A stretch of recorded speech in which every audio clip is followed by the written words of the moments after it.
Армыз қазақ ұлты. Баршаңызға Алланың сәлем болсын. Қазақ дегеннің бір аты бар, қой деген. Сол қой туралы әңгіме айтайық. Қой дегеннің орысша переводында жалғыз ғана баран емес, қой дегеннің астарында переводында перестань деген де бар. Сол қойдың әдісімен мен бүгін сіздерге айтып берейін. Қазақ даласында қазір біз қазақ деген ұлт қой жегенді қойдық. Бірақ бізді Қазақстанда тұрып атқан өзге ұлттың бәрі қойдың етін жейтін болды. Біз жемейміз, жеркенеміз. Бізге окорочка болады да. Болмаса қалбаса, шошқаның еті солар бола беретін болды. Себеп біреу ақ. Ал енді сол қойдың етін біздің қазақ даласында тұрған ұлттар не үшін көп жейді? Енді мен сіздерге талдап берейін. Қойдың аш жеген адамның бойына вирус кірмейді. Қойдың ұлтабарын жеген адамдардың еш уақытта асқазанында кесел тұрмайды. Қойдың басын жеген адамда бүткіл витамин болады. Соның ішінде қойдың терісінен киім киген адамда еш уақытта мына рак деген ауру, және де мынау сусамыр деген ауру, содан кейін зоб деген ауру болмайды.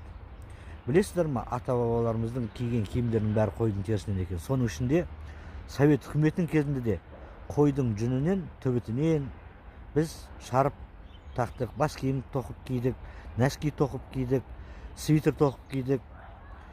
Осының бәрінде қазақ даласында зоб деген ауру болды ма, сусамыр деген ауру болды ма, қылтамақ деген ауру болды ма?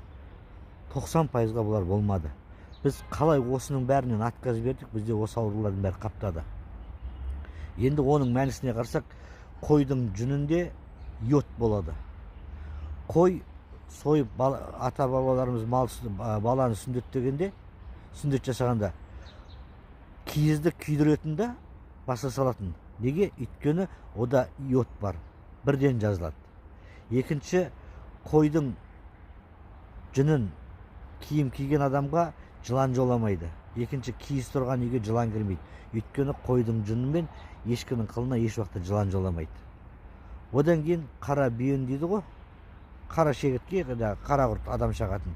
Олар да еш уақытта қойдың жүніне жоламайды. Өйткені қой деген мал сол қара бүйенді жеген кезде ғана семіретін мал.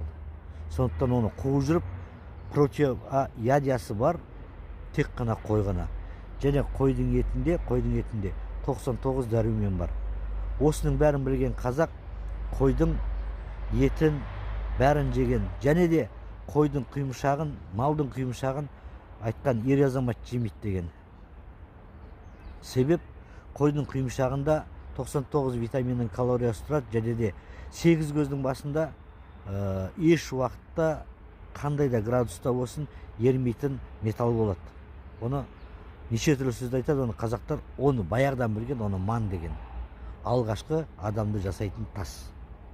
Сол манға тек қана әйел азаматтар жегізген, өйткені ана құрсағында тастай берік болып тұру керек.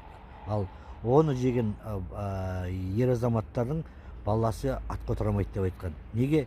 Ол көп болып кетсе ер азаматтарды, онда генетика әйел азаматтың құрсағындағы балада өзгереді деген. Осындай үлкен ғылыми дүниені бір қойдың ішінде ұстап тұрып, және қойдың терісімен бүгінге дейін сақтап келген қазақ бүгін окорочка тауық болдық. Енді бұның ең құдіретті күші қойдың терісінің. Әр кезде беліңді, бел тартпаны, соны тағып жүргенде еркектік қасиетті мықтап ұстады. Сондықтан ер азаматта еш уақытта простатит деген аурумен ауырмады. Бүгінде бұның бәрі қалды. Қазір біз иттердің бәрін жинап алдық. Скоро біз өз тілімізді тастап кететін ит боламыз. Бар болыңыздар ағайын.